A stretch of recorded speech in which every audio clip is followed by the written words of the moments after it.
Olá, sejam bem-vindos a mais uma aula do quadro Residência, lá vou eu. E o episódio de hoje é sobre a diretriz de micronutrientes da ESPEN, que foi publicada neste ano de 2024. Meu nome é Karina, estou aqui com a Aline, somos da Nutrição em Foco e, em parceria com a Faculdade Plenitude Educação, ensinamos nutricionistas a passarem na prova de residência em nutrição. Então, eu passo a palavra agora para a Aline, que vai compartilhar um pouquinho para nós sobre esse documento tão recente e tão importante. Obrigada, Aline. Obrigada, Ká. Bom, pessoal, então, como a Karina comentou, essa diretriz ela foi publicada em 2024 pela Sociedade Europeia de Nutrição e Metabolismo, um documento extremamente importante que traz algumas discussões sobre recomendações de vitaminas e minerais, inclusive pensando no contexto da internação, então fala muito sobre dieta interal, dieta parenteral, e eu vou discutir um pouquinho com vocês no decorrer da aula de hoje. Então, se vocês quiserem buscar o documento que foi utilizado para a elaboração dessa aula, foi essa diretriz que está aparecendo no slide para vocês. Aqueles que estão no grupo do WhatsApp, no grupo aberto, nós deixaremos esse documento disponível no Drive, então vocês conseguem acessar o documento na íntegra. É um documento bastante extenso, ele traz outras informações, além daquelas que serão apontadas no decorrer da aula de hoje, porque nós optamos por focar nos aspectos que estão mais relacionados à prova de residência e de concurso, que é o objetivo dessa aula aqui no YouTube, mas é um documento, por exemplo, que discute muito sobre exames laboratoriais. Então, se eu quero avaliar, por exemplo, um determinado micronutriente, qual é o parâmetro mais adequado, a partir dessa avaliação, como eu deveria conduzir o tratamento nutricional. Então, eu recomendo que vocês leiam o documento na íntegra, porque ele vai, inclusive, além do que será apresentado no decorrer da aula de hoje. Então, um documento bem recente e que traz muitas informações que são essenciais para a atuação na área clínica. Então, é importante, antes de começar a discutir de fato as recomendações, nós falarmos um pouquinho sobre a importância dos micronutrientes, que são essenciais para a nossa saúde, mas que também são extremamente importantes pensando num contexto de doença. Então, por exemplo, o paciente hospitalizado, ele muitas vezes utiliza diversos medicamentos, ele está submetido a diversas terapias, e tudo isso pode contribuir para um maior risco de desenvolvimento de deficiências de micronutrientes. Então, a gente precisa olhar também para esses pacientes em relação às recomendações de vitaminas e de minerais. E vamos lembrar que, para a população geral, nós já temos recomendações específicas, que são as recomendações das DRIs, mais especificamente a da RDA, que nós utilizamos na prática clínica para prescrição, seja via suplementação ou até mesmo planejamento dietético. Nós utilizamos para micronutrientes essas recomendações, e até então, né, antes dessa publicação, muito se discutia sobre a necessidade de um documento que estabelecesse uma recomendação para pacientes que apresentam doenças agudas e também crônicas. Então, a gente se perguntava, né, será que eu devo utilizar, por exemplo, a RDA para um paciente que já tem uma doença estabelecida? Visto que a DRI, ela foi proposta para a população saudável.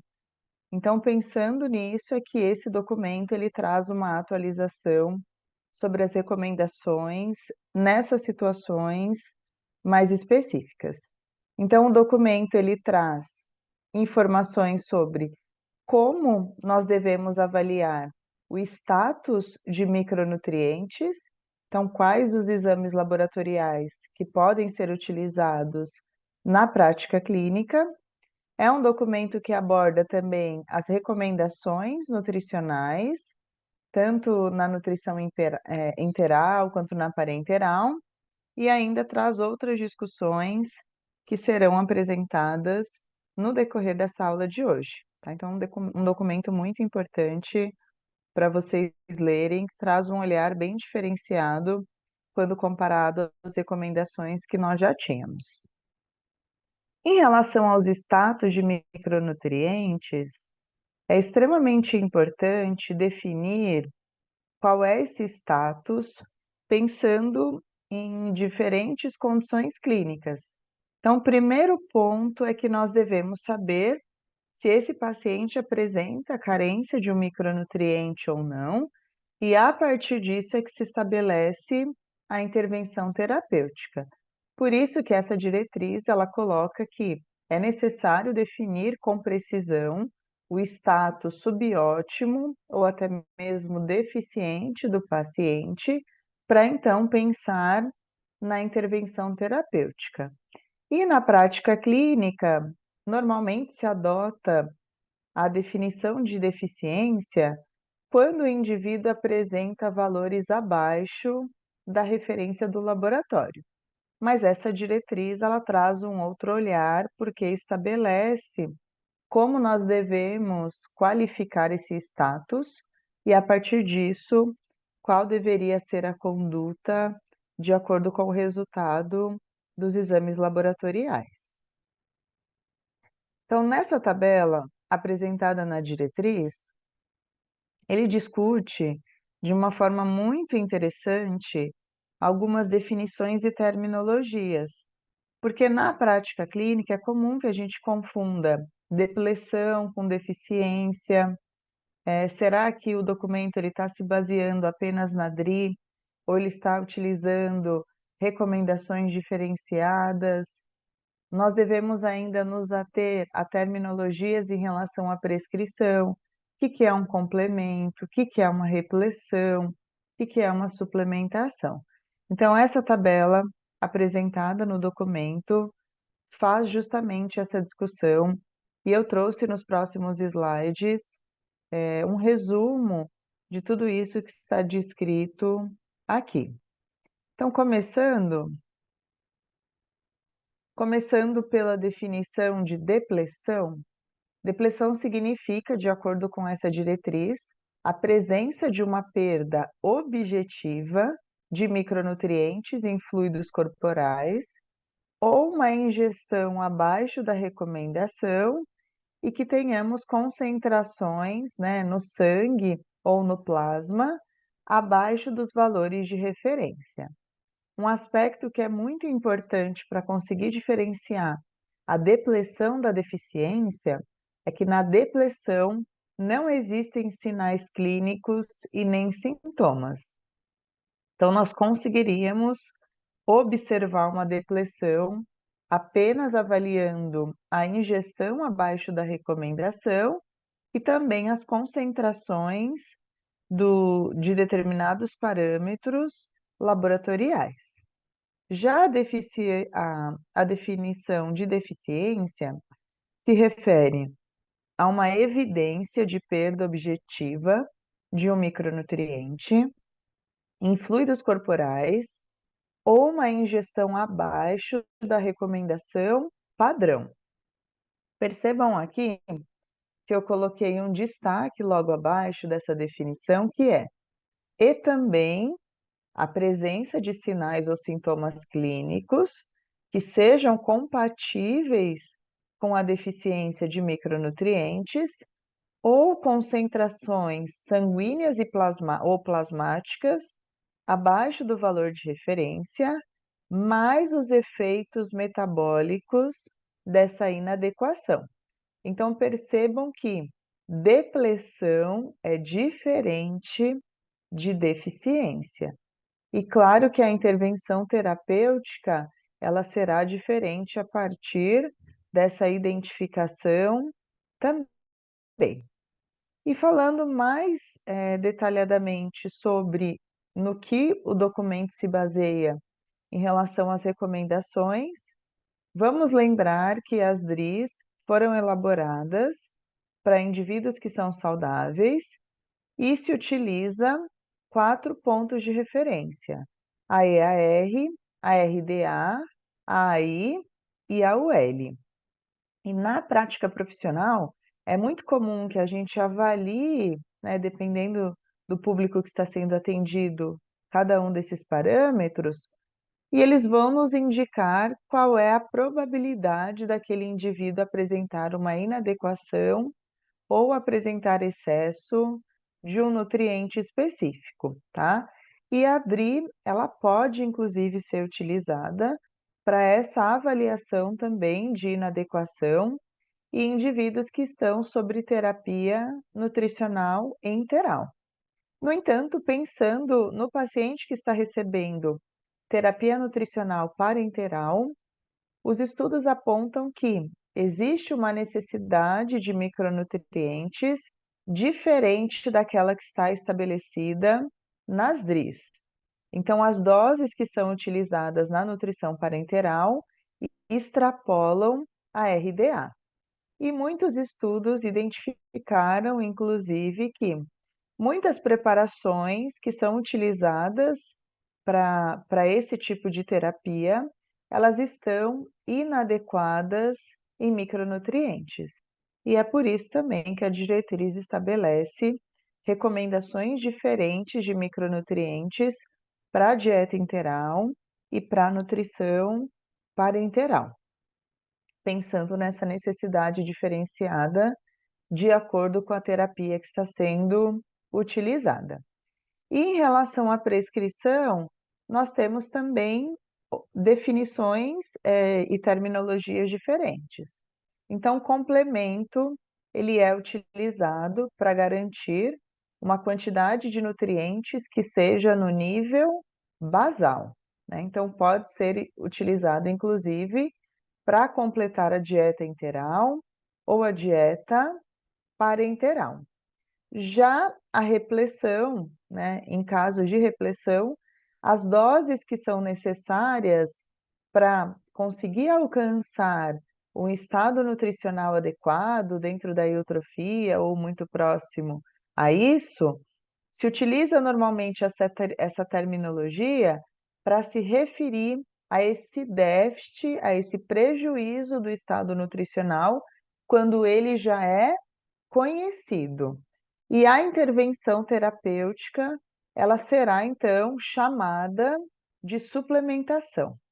Então, a suplementação ela é utilizada quando o indivíduo já foi identificado com o estado nutricional prejudicado, né? Na maioria das vezes, pacientes que estão apresentando desnutrição ou que apresentam risco nutricional.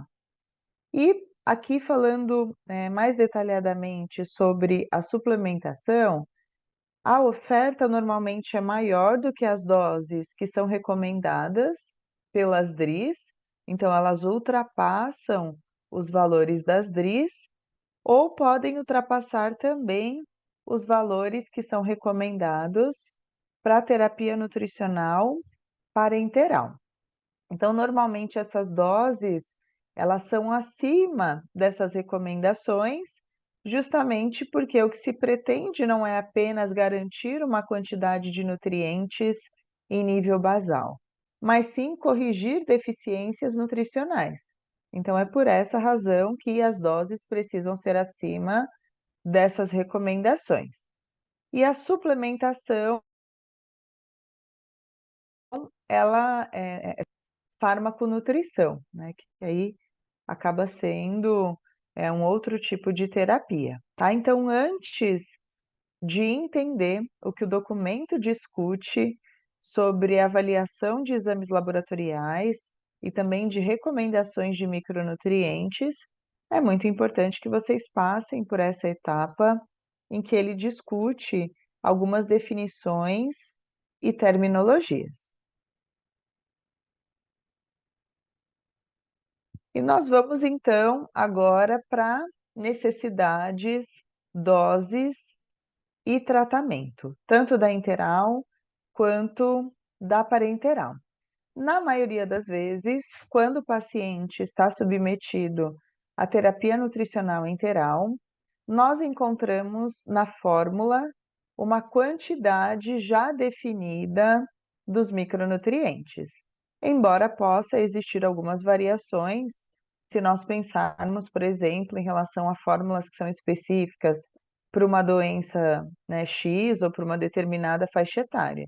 Então, nós encontraremos algumas diferenças de uma fórmula padrão para uma fórmula que é mais especializada em um quadro ou em uma idade específica. E a grande maioria das pesquisas internacionais identificaram que essas fórmulas que são utilizadas na nutrição enteral apresentam uma quantidade inferior de micronutrientes, pensando na meta estabelecida de acordo com essa necessidade do indivíduo que está recebendo esse tipo de cuidado. Isso significa que a grande maioria das fórmulas enterais não atendem às necessidades do paciente, né? E é por isso também que a diretriz traz esse olhar para essa terapia. Já na nutrição parenteral, nós não temos a utilização do trato gastrointestinal, e isso acaba trazendo um risco maior tanto de deficiência quanto de toxicidade, né? Pensando que o paciente receberá o tratamento por acesso venoso. E na nutrição parenteral, muitos estudos também foram conduzidos a fim de avaliar se esse tipo de terapia supre a necessidade de pacientes que estão sobre esse cuidado. E o que os estudos apontaram é que, em diferentes países não europeus, eles encontraram combinações de nutrientes incompletas, fornecendo apenas 4 ou 6 oligoelementos e ainda com doses que não estão de acordo com as novas evidências.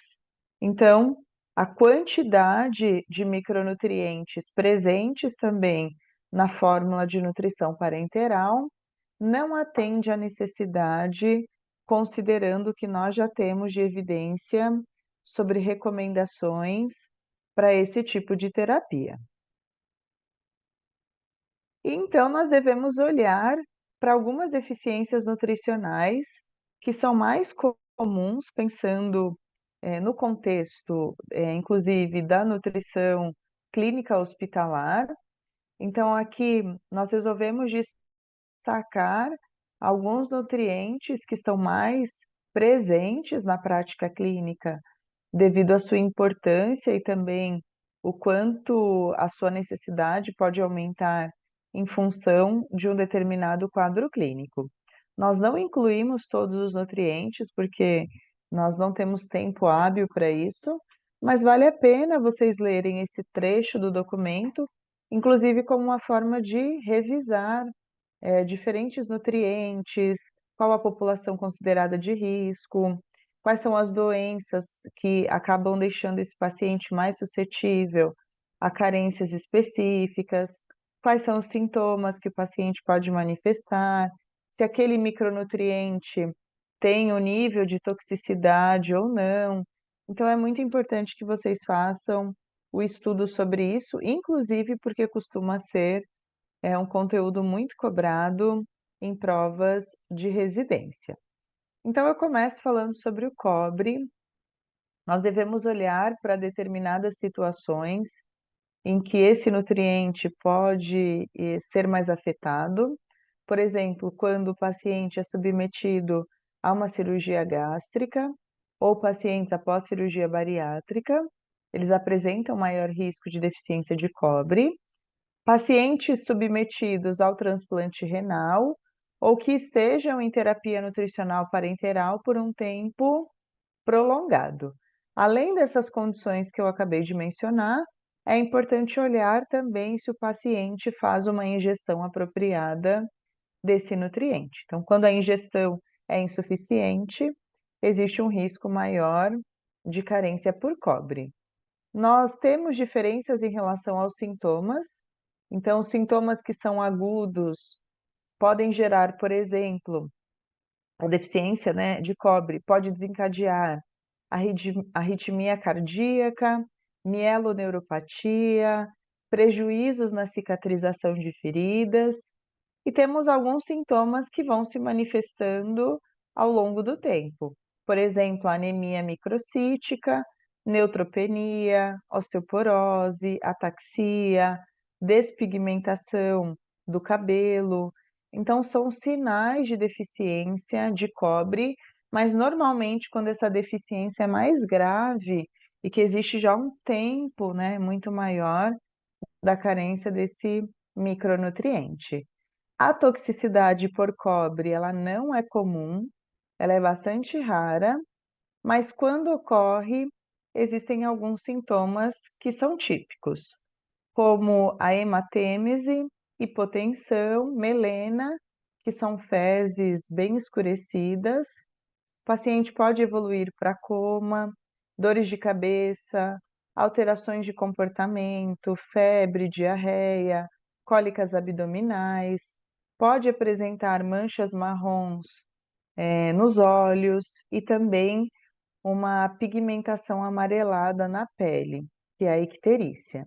Então, todos esses sinais são sugestivos de uma toxicidade por cobre. O ferro é um micronutriente extremamente importante. A deficiência desse micronutriente está distribuída no mundo inteiro, então é a deficiência nutricional mais comum, e é por isso que nós devemos ter uma atenção muito importante, né, em determinados pacientes que pertencem a grupos de risco, por exemplo, gestantes, crianças, lactantes. Então, o nosso olhar está sempre voltado para essa população de risco, mas o excesso de ferro também pode acontecer. É mais comum que esse excesso seja desencadeado por uma doença genética que leva a um armazenamento excessivo desse nutriente, por exemplo, a hemocromatose ou outras desordens genéticas que são raras na população. E os sintomas de toxicidade geralmente incluem fadiga crônica, dor nas articulações, diabetes e pode evoluir para a falência de órgãos específicos, como, por exemplo, a falência pancreática e a falência hepática também.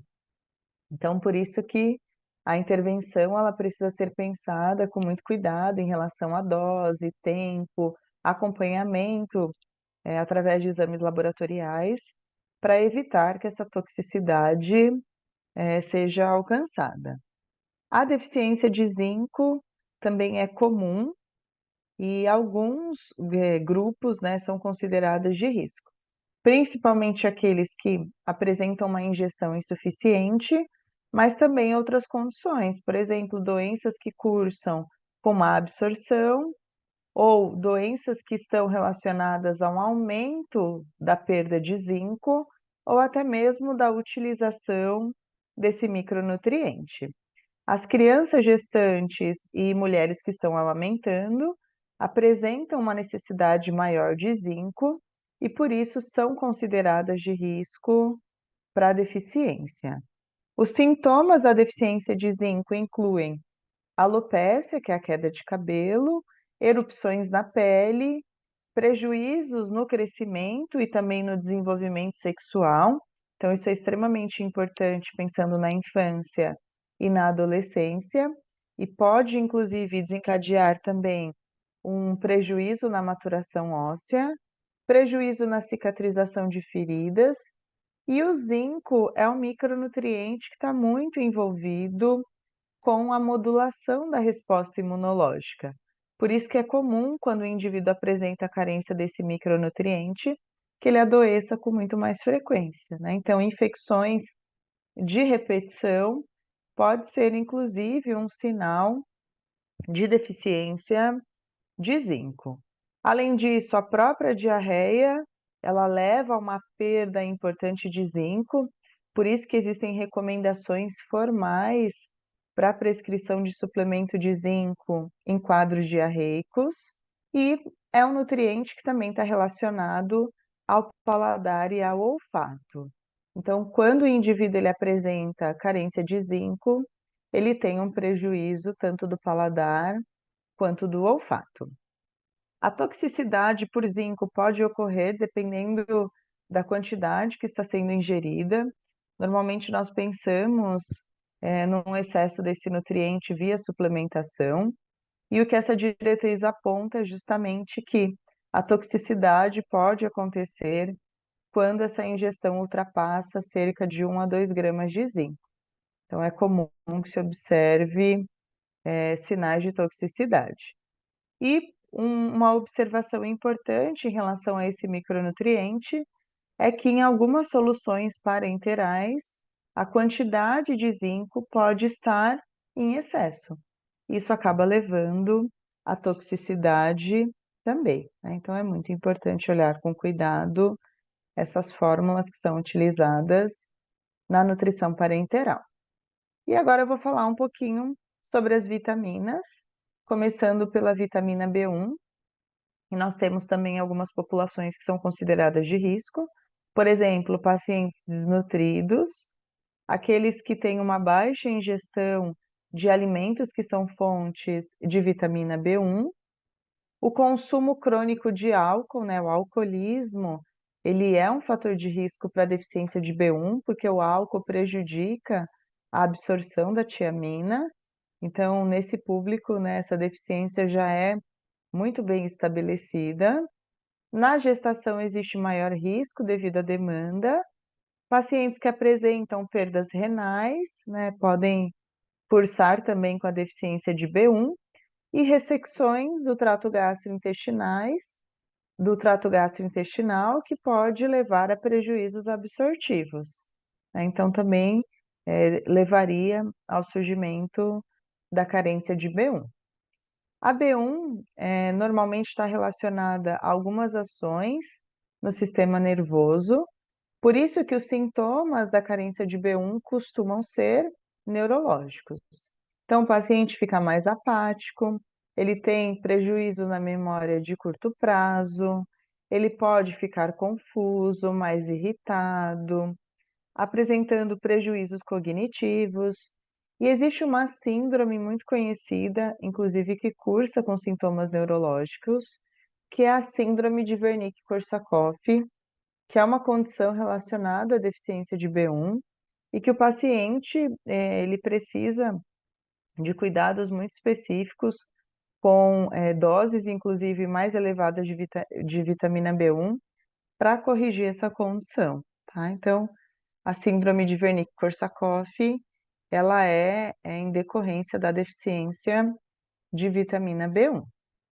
A deficiência de B2, ela pode ocorrer, por exemplo, em pacientes que apresentam distúrbios da tireoide ou que já apresentam diabetes, doença renal, pacientes também que fazem alto consumo de bebida alcoólica, gestantes, lactantes e idosos. Os sintomas vão normalmente, né, se manifestar a partir de lesões na boca, lesões de pele, e ainda, né, manifestações oculares. E tem estudos que mostram, inclusive, que a carência de B2 pode desencadear anemia normocítica e aplasia medular, né? Mas o que normalmente a gente observa são essas lesões de boca, de pele, que estão relacionadas a diferentes vitaminas do complexo B, incluindo a vitamina B2. A vitamina B3 é um outro nutriente que pode estar deficiente, né, em pacientes que estão sob cuidados específicos de terapia interal e parenteral também. Então, nós temos que observar se a necessidade está sendo suprida a partir da intervenção dietética. Existem alguns alimentos que apresentam uma quantidade baixa de B3 e outros em que a biodisponibilidade desse nutriente pode ser afetada também. Pode acontecer ainda a carência de B3 quando ocorre uma absorção deficiente de triptofano, se o paciente apresenta tumores, tem distúrbios metabólicos ou está realizando tratamento quimioterápico por um tempo prolongado. Ao longo do tempo pode haver também o surgimento da deficiência de B3, e existem causas que são consideradas secundárias, como, por exemplo, o alcoolismo crônico, pacientes que apresentam prejuízos absortivos muito importantes, né? Por exemplo, um paciente que tem uma diarreia muito intensa e por um tempo prolongado, ele pode desenvolver também a carência de B3. Os sintomas de deficiência de B3 incluem diarreia, dermatite e demência, que estão relacionadas a uma condição chamada de pelagra, e é por isso que a deficiência de B3 ficou conhecida como a doença dos 3Ds, né? Diarreia, dermatite e demência. E tem, inclusive, alguns autores que falam que a deficiência de B3 poderia ser chamada também de 4Ds, porque incluiria aqui morte, né? Então, pensando do termo em inglês, né? Então, poderia ser também uma doença dos 4Ds, tá? Diarreia, dermatite, demência e morte, pensando que a origem, né, dessas definições são a partir do inglês. E a toxicidade, ela pode desencadear principalmente vermelhidão no rosto, nos braços e no peito. Isso ocorre geralmente logo após a ingestão, né? Cerca de 30 minutos após o consumo, e após 60 minutos da ingestão, esses sintomas desaparecem. Normalmente, para alcançar esse nível de toxicidade que gera esses efeitos que eu mencionei, o consumo precisa ser acima de 3 gramas dia. Então, também é mais comum que essa toxicidade seja alcançada através da suplementação, né? Por isso que o acompanhamento do paciente que está com suplementação é tão importante. E ainda falando sobre as deficiências nutricionais, nós temos a deficiência de piridoxina, da vitamina B6, que pode ocorrer em pacientes que são alcoólatras, em pacientes que estão realizando diálise, idosos, pacientes que foram submetidos a cirurgias ou que estão cursando com infecções, com doenças graves. Na gestação, pode ocorrer também a deficiência de B6, e alguns trabalhos mostram a interação da vitamina B6 com determinadas classes de medicamentos, né? Por exemplo, isoniazida, penicilamina, anticancerígenos, corticosteroides, anticonvulsivantes. Então, se o paciente faz uso desses medicamentos por um tempo prolongado, é muito importante esse olhar mais cuidadoso pelo risco que eles apresentam de deficiência de B6. E quais são os sintomas que o paciente pode apresentar? Dermatite seborreica, com queilose e glossite, né? Então, aqui lesões na língua, por exemplo. Anemia microcítica, então isso pode ser visto através do hemograma. Convulsões, confusão ou depressão e estomatite angular, que são lesões no cantinho dos lábios, né? Que também é um sinal de deficiência de vitamina B6. A deficiência de B9 e de B12, pessoal, elas podem se confundir se nós olharmos apenas para os sintomas, né? Por isso que exames específicos podem ser necessários para conseguir diferenciar se o indivíduo apresenta carência de B9 ou de B12, tá? Então, pensando nos sintomas, os sintomas normalmente se sobrepõem aos da deficiência de B12. Então, tem que ter muito cuidado nesse sentido. Pacientes que apresentam doenças da tireoide, diabetes, doença renal, alcoólatras, gestantes, lactantes, idosos, são mais suscetíveis, e com a utilização de suplementação, esse documento, essa diretriz aponta que existe um risco tanto de progressão do câncer, quanto de surgimento do câncer, porque a vitamina B9 tem um papel proliferativo, né? Então, haveria esse risco pensando aqui em uma maior vulnerabilidade para o desenvolvimento de câncer. E ainda que o excesso de B9 está relacionado à resistência à insulina em crianças e que é um nutriente que também interage com medicamentos utilizados para epilepsia, né, que são os anticonvulsivantes. E como eu disse, né, há pouco, a deficiência de B9 pode mascarar a deficiência de B12, visto que os sintomas são muito parecidos, tá?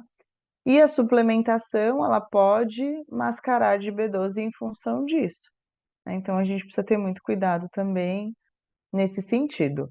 E a suplementação, a depender da dose, do tempo, de quem é a paciente em questão, ela pode ser hepatotóxica.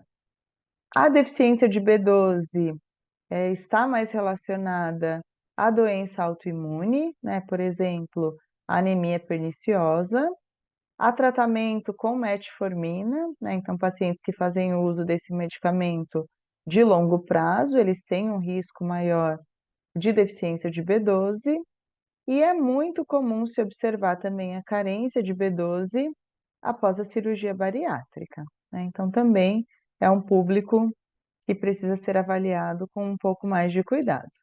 Os sintomas da deficiência de B12 incluem tanto sintomas hematológicos quanto neuropsiquiátricos e que podem se confundir, inclusive, com outras condições clínicas. E não é comum, aqui, até coloquei, né, em relação aqui, alguns sintomas que podem surgir com a toxicidade, mas é uma toxicidade um pouco mais difícil de ocorrer também, tá? Mas quando acontece, nós veremos também a vermelhidão, como vocês viram em relação à outra vitamina do complexo B. Então, o paciente pode apresentar vermelhidão no rosto, nos braços e no peito. E a toxicidade por vitamina B12, ela não é comum, tá, pessoal? Peço até desculpas que eu acabei colocando aqui os sintomas que são característicos em relação à toxicidade, mas não é da vitamina B12, tá? Então, ignorem o que eu coloquei aqui no slide. Não é muito comum que isso aconteça com a B12, tá? Até pensando que, por se tratar de uma vitamina do complexo B, é uma vitamina hidrossolúvel, nós temos, né, todo esse controle pelo organismo. E agora falando um pouquinho mais sobre as vitaminas lipossolúveis, a vitamina A também é uma carência importante, né, aqui no Brasil, em públicos específicos. Então, existe um risco, por exemplo, em pacientes com doenças hepáticas, pacientes que têm uma ingestão abusiva de álcool, paciente com doença renal crônica ou aqueles que têm síndrome do intestino curto, e também na obesidade se observa normalmente uma carência de vitamina A.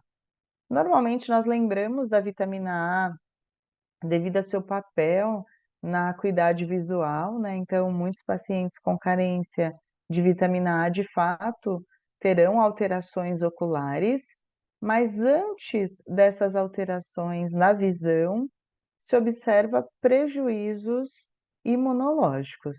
Então, o paciente com carência de vitamina A, ele tem infecções de repetição no trato respiratório, pode ter, inclusive, alterações também na função de barreira intestinal, então isso pode favorecer o surgimento de infecções no trato gastrointestinal, e essas condições, elas se manifestam antes mesmo das alterações oculares, né, como a xeroftalmia, ressecamento nos olhos, ulcerações e até mesmo a cegueira noturna, que é a dificuldade de se adaptar a ambientes de baixa luminosidade, que é um sintoma, né, muito característico da deficiência de vitamina A, mas quando ela já está num estágio mais grave. A toxicidade por vitamina A via alimentação é muito difícil de ser alcançada, mas é comum através da utilização de suplementos. Por isso que muito cuidado deve ser adotado nesse aspecto. O que a diretriz aponta é que quando se ultrapassa cerca de 300 mil I de vitamina A em adultos, ou acima de 60 mil I em crianças, se atinge normalmente esse nível para toxicidade. E o indivíduo, então, pode manifestar aumento da pressão intracraniana, náuseas, dores de cabeça, dores nas articulações e nos ossos. Por isso que nós temos que ter muito cuidado com a utilização de megadoses de vitamina A, tá? Tem que sempre avaliar com cuidado a real necessidade, e na maioria das vezes é uma prescrição medicamentosa, né? Então, o médico é que faz essa prescrição. Então, é importante que a gente observe se o paciente está apresentando sinais e sintomas que são típicos desse nível de toxicidade. A vitamina D é um nutriente extremamente importante, né? Muito discutido atualmente devido à sua participação em várias funções fisiológicas. E existe, de fato, um risco muito grande, inclusive pensando em pacientes hospitalizados que não têm exposição à luz solar, então não sintetizam vitamina D pela pele.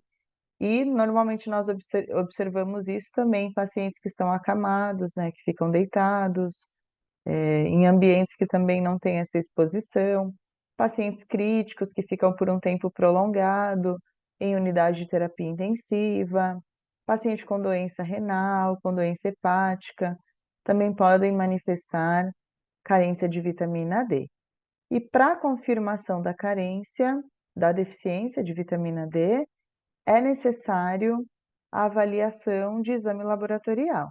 Então, quando o indivíduo apresenta menor que 50 a 75 nanomol por litro, ou, né, o que seria normalmente mais utilizado, entre 20 a 30 nanogramas por ml, ele é considerado deficiente em vitamina D. E se estiver dentro dessa faixa, né, abaixo de 30, esse indivíduo, se for adulto, ele já tem risco para osteomalácia. Então, é muito importante avaliar o exame de vitamina D em indivíduos que são considerados de maior risco. A toxicidade por vitamina D pode acontecer também com a utilização de megadoses, como eu comentei em relação à vitamina A, em erros na prescrição, né? Por exemplo, se for um suplemento manipulado, existe um risco maior de alcançar essa toxicidade devido a um erro ali na formulação. Os sintomas de excesso de vitamina D incluem a hipercalcemia, né, calcificação de tecidos moles, que a gente conhece também, um excesso de cálcio na urina, tontura e falência renal. Então, é muito importante ficar atento à presença desses sinais e sintomas em pacientes que estão em uso de suplementos de vitamina D. A vitamina K também é uma vitamina lipossolúvel, extremamente importante, né? Pensando na prevenção de hemorragias, e alguns pacientes têm maior risco para carência desse micronutriente. Por exemplo, doenças que estão relacionadas à má absorção, como na doença celíaca, na fibrose cística, paciente que apresenta síndrome do intestino curto, aqueles que fazem uso de antibiótico e também de anticoagulante, como a varfarina, muito conhecida devido à sua interação com a vitamina K. Os sintomas da carência incluem sangramento, né, então hemorragia, prejuízo no desenvolvimento ósseo, osteoporose e também um maior risco para o desenvolvimento de doenças cardiovasculares.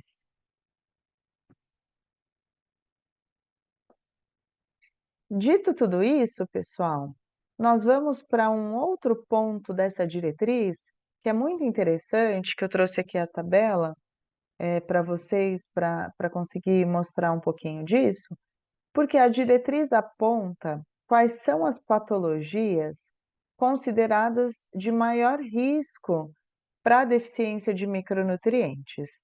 Eu achei essa tabela muito interessante porque ela faz uma distinção, percebam aqui na coluna, em que aquele nutriente, se estiver deficiente, ele pode favorecer o desenvolvimento de uma doença, né?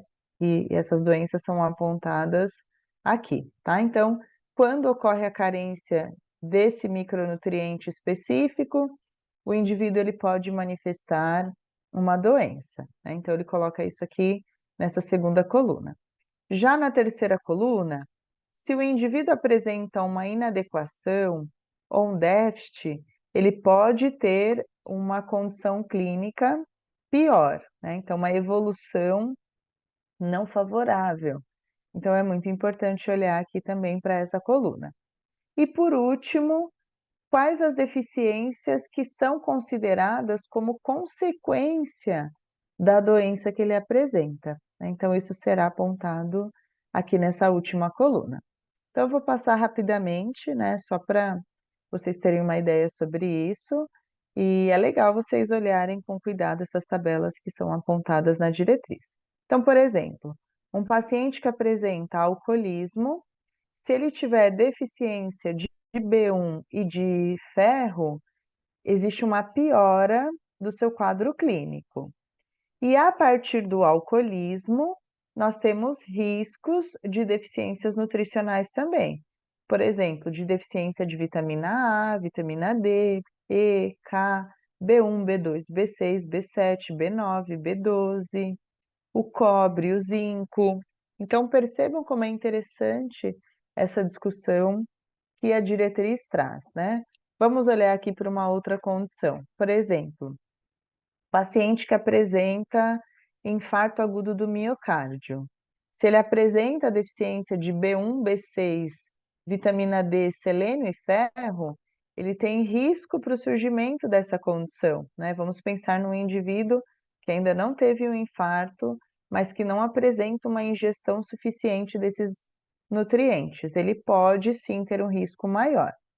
E se ele já apresentou um infarto, a deficiência de selênio, ela tende a agravar o quadro, né? Então, percebam quanto garantir a oferta dos micronutrientes é essencial pensando nisso. Ainda nessa tabela, pessoal, nós temos várias outras doenças que são apontadas e que são doenças muito comuns, né, na nossa prática clínica.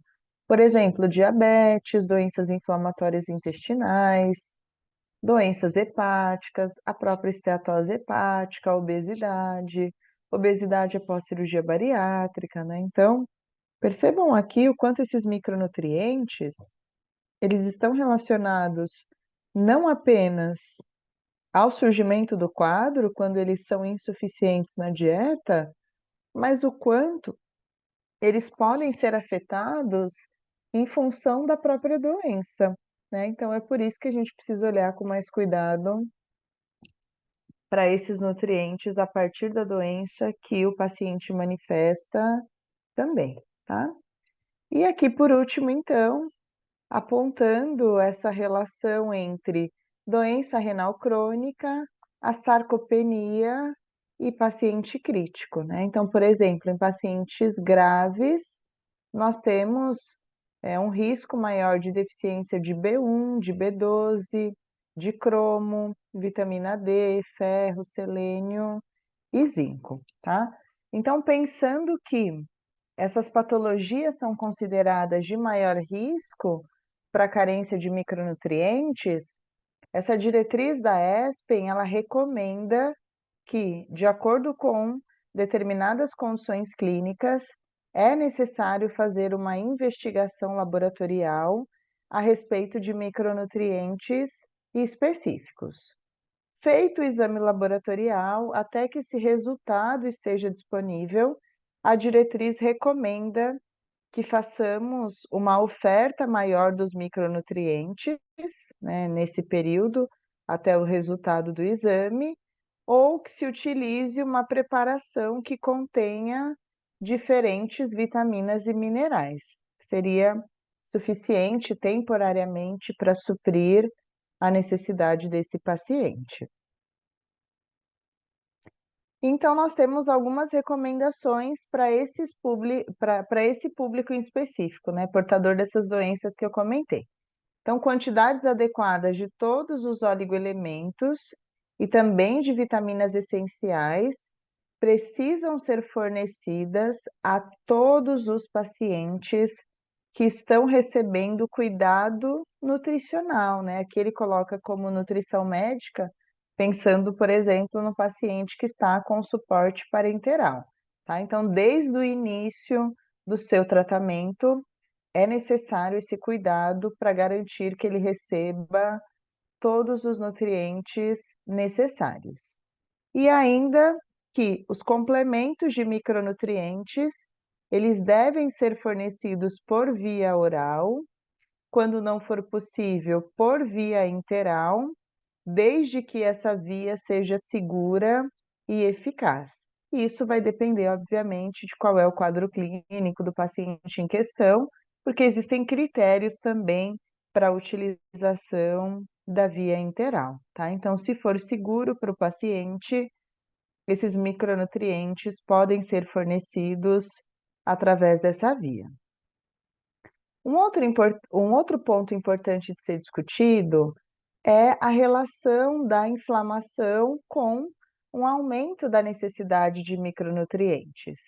Então, pacientes, por exemplo, que foram submetidos a cirurgias, que apresentam traumas, né, importantes, que são intensos, que apresentam uma alta demanda nutricional, se ele cursa com uma infecção ou com outras doenças agudas e também crônicas, muitas vezes é difícil interpretar o exame laboratorial, porque nós temos a inflamação impactando diretamente nesses parâmetros avaliados. E além disso, nesse público específico, né, de cirurgia, de trauma e infecções, ocorre uma redistribuição dos micronutrientes, né, que estavam em quantidades suficientes na circulação, mas eles migram também para os órgãos. E se nós avaliamos, dependendo do parâmetro na circulação, a gente não tem uma análise apropriada. Por isso que essa diretriz recomenda que façamos uma análise da proteína C reativa em conjunto com a análise de micronutrientes, porque a proteína C reativa é um marcador de processo inflamatório. Então, a gente conseguiria fazer uma interpretação mais adequada em relação aos micronutrientes, sabendo se o paciente está cursando ou não com esse quadro inflamatório. E uma outra sugestão que a ESPEN faz é que para que se utilize a análise de albumina, né? Visto que a albumina é um importante carreador do nosso organismo, né? E que também indica o estado nutricional. Então, nós poderíamos utilizar também a albumina nesses pacientes. E existe, então, um valor estabelecido como referência para a proteína C reativa. Se ela estiver acima de 20, significa que existe um processo inflamatório que está impactando diretamente nesses micronutrientes, né? Talvez a necessidade seja maior de nutrientes específicos. E ele ainda discute que a proteína C reativa ultrassensível, que é utilizada na prática clínica, nesse caso especificamente, ela não é interessante, porque ela avalia normalmente um processo inflamatório moderado, né? E aqui o que se pretende é ter um marcador um pouco mais sensível desse processo inflamatório, né? Então, essa diretriz ela não recomenda que se utilize a PCR ultrassensível, tá? Ela recomenda que se utilize a PCR tradicional.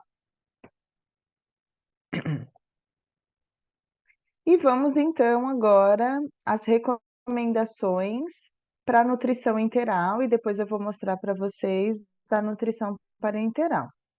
Antes de falar sobre os nutrientes específicos, é importante destacar, pessoal, que essas recomendações são considerando uma dieta de 1.500 calorias, né? Então, claro que se o paciente tem uma necessidade maior ou menor, essa quantidade dos micronutrientes precisa variar também, tá? Então, se utiliza aqui na recomendação uma dieta de 1.500.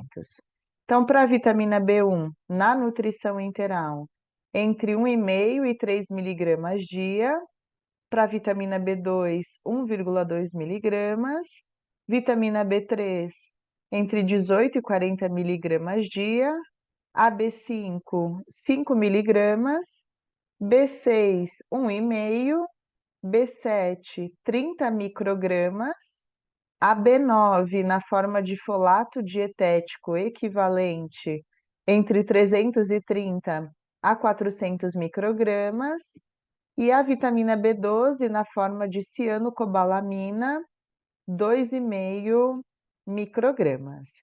Já em relação à vitamina C, o mínimo na nutrição integral, considerando uma dieta de 1.500 calorias, é de 100 miligramas por dia.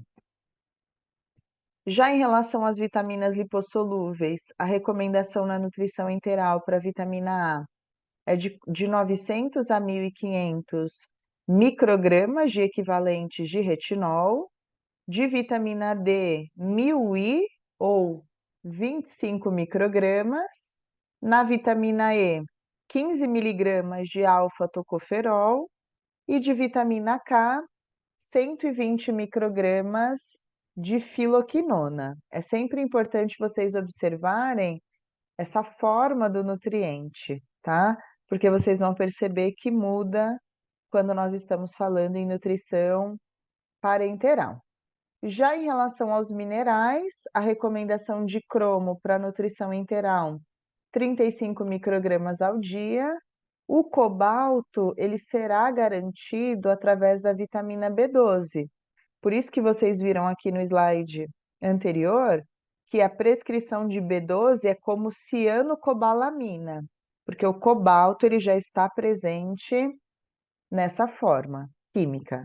O cobre, 1,3 miligramas, fluoreto, 3 miligramas dia, o iodo, no mínimo 150 microgramas e o máximo 300 microgramas ao dia, o ferro variando de 18 a 30 miligramas, o manganês, normalmente com quantidades entre 2 a 3 miligramas dia, mas a diretriz aponta que, caso seja necessário, acima de 6 miligramas, continua sendo uma dose segura. Molibdênio, entre 5 a 250 microgramas. O selênio, entre 50 a 150 microgramas dia. E o zinco, no mínimo, 10 miligramas ao dia, tá? Aqui, pessoal, eu coloquei dessa forma, mas na diretriz tudo isso está sob a forma de tabela. Então, vocês podem consultar sempre que vocês tiverem dúvidas em relação a essas recomendações. Já em relação à nutrição parenteral, a recomendação de B1 é de 2,5 miligrama dia, B2 variando de 3,6 a 5 miligramas, de vitamina B3, 40 miligramas ao dia, de B5, 15 miligramas, B6, entre 4 a 6 miligramas dia, de B7, 60 microgramas, considerando uma adição dessa vitamina. De B9, na forma de ácido fólico, variando de 400 a 600 microgramas, a B12 também sobre a forma de cianocobalamina, com mínimo de 5 microgramas na nutrição parenteral, e a vitamina C variando de 100, no mínimo, né, até 200 miligramas dia. Já em relação às vitaminas lipossolúveis, a recomendação de vitamina A varia de 800 a 1.100 microgramas de equivalente de retinol. De vitamina D, o mínimo é de 200 UI, ou de 5 microgramas dia. Da vitamina E, o mínimo é de 9 miligramas de alfa-tocoferol. E de vitamina K, 150 microgramas de vitamina K1. Em relação aos minerais, na nutrição parenteral, 10 microgramas ao dia. O cobalto, como eu mencionei, né, ele também está presente na B12, né, então é só necessário confirmar a presença de B12 na prescrição. O cobre, entre 0,3 a 0,5 miligramas ao dia. O fluoreto não tem recomendação padrão para nutrição parenteral. O iodo, a dose padrão é de 130 microgramas para esse tipo de terapia. O ferro, o mínimo é de 1 miligrama de ferro elementar ou equivalente, desde que isso seja administrado em intervalos periódicos por uma infusão separada, né? Então, poderia ser feito dessa forma também. No manganês, 55 microgramas ao dia, molibdênio, variando de 19 a 25 microgramas ao dia, de selênio entre 60 a 100 microgramas e o zinco de 3 a 5 miligramas de infusão, né, venosa aqui, em pacientes sem ser aqueles que apresentam uma perda muito importante, né, que aí essas doses poderiam variar também. Bom, pessoal, essa parte então, né, ficou um pouco mais repetitiva, porque eu fui mostrando para vocês um pouquinho sobre a recomendação, mas é mais para que vocês saibam que isso está estabelecido na diretriz.